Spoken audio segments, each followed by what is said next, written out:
Imagine you're an alien, a war-mongering alien. You scour the cosmos looking for planets to conquer in order to expand your empire. One day you encounter Earth, and you think that it's the perfect place to take over. You attempt to land on a planet.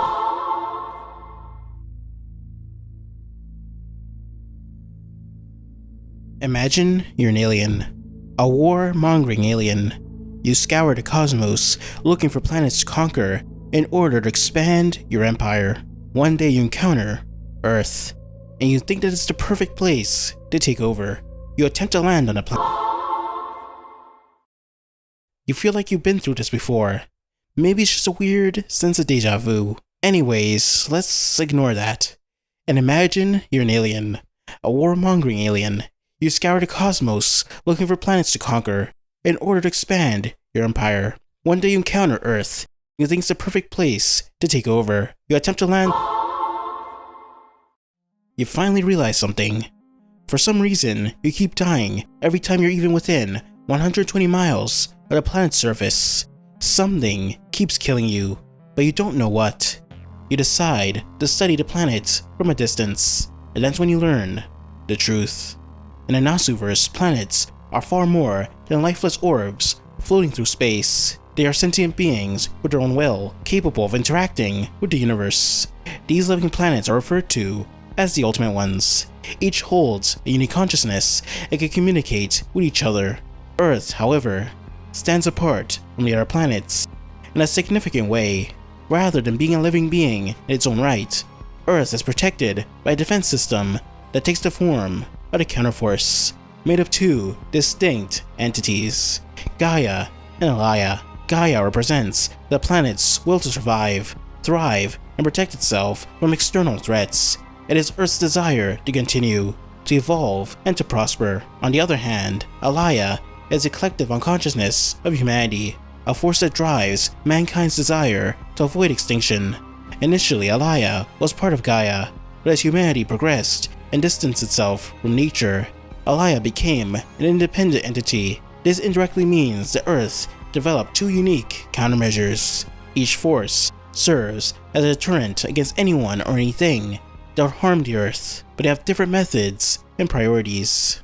To defend against both internal and external threats, Gaia summons various beings known as nature spirits or mythical creatures. Dragons, krakens, minotaurs, to name a few. These mystical creatures are designed to preserve the balance of nature. But Gaia's most important creation is the true ancestors. These beings are vampiric in nature, created as a direct response to humanity's actions, particularly humans' tendency to exploit and destroy the planet's resources.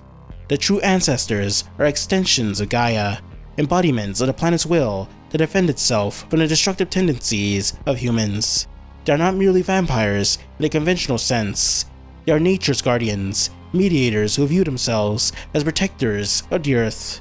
From their perspective, humanity is a true evil, as humans take from nature without understanding or respecting its balance. The true ancestors, therefore, see their roles as one of extermination.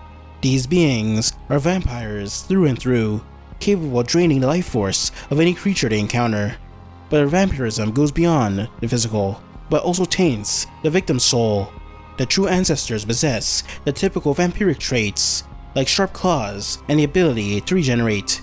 Their regenerative abilities are so advanced that they are immune to the concept of death at certain periods of the day, rendering them near impervious to harm. What truly makes true ancestors dangerous are their supernatural abilities. The true ancestors possess mystic eyes, a power that allows them to exert limited control over others. They also wield marble phantasms, an ability that allows them to alter reality itself, causing any supernatural effect to occur at will. This means they can warp the very fabric of reality to suit their needs, creating or destroying as they see fit. And if these abilities were enough, the true ancestors can draw power from the Earth. This connection allows them to tap into the strength of the planet itself. This power is said to be virtually limitless, as they can draw upon Gaia's strength to fight on a level above anyone they face, giving them almost infinite scaling. Among the true ancestors, Arcade Moonstud stands as the most powerful. She is the ultimate manifestation of the true ancestors' abilities. However, Arcuade's true form is the Earth itself. She's the living embodiment of the planet to its purest, most primal state. In this form, she possesses absolute authority over the planet, able to manipulate its every aspect. She could, for instance, melt the ice at the poles, or even shift the planet's axis, sending continents crashing into each other as if she was playing a game of pinball. But what makes Arcuade particularly dangerous is that Earth in the Nasuverse is not just a single, tangible entity.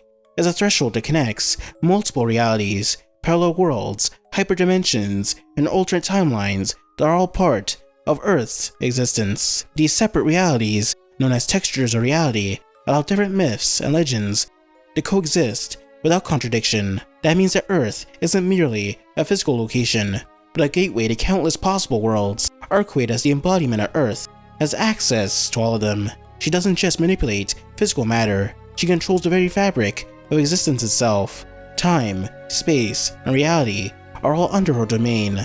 This grants her immense power, not only over the planet's natural processes, but also over the flow of time and the structure of alternate realities.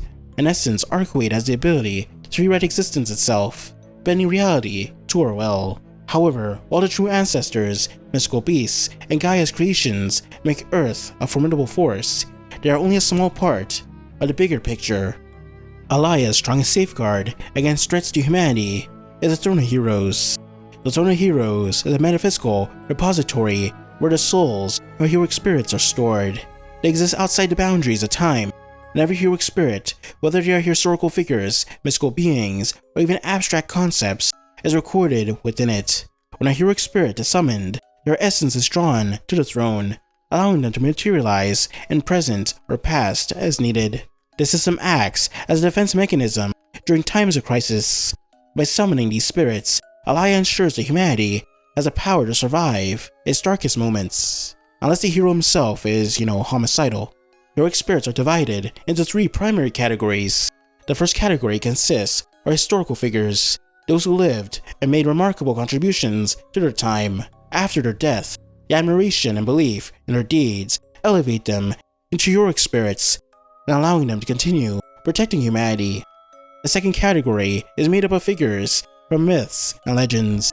The third category is for those who forged a pact with the world during their lifetime. One of the key features of heroic spirits is that they are outside the normal flow of time. Some of the most notable heroic spirits include Gilgamesh, Artoria, Heracles, Achilles, Ozymandias, Medea, Emmia, Alexander the Great, Hassan, Cuchulainn, Johnny the Arc, Nikola Tesla, Scath, and Vlad the Impaler.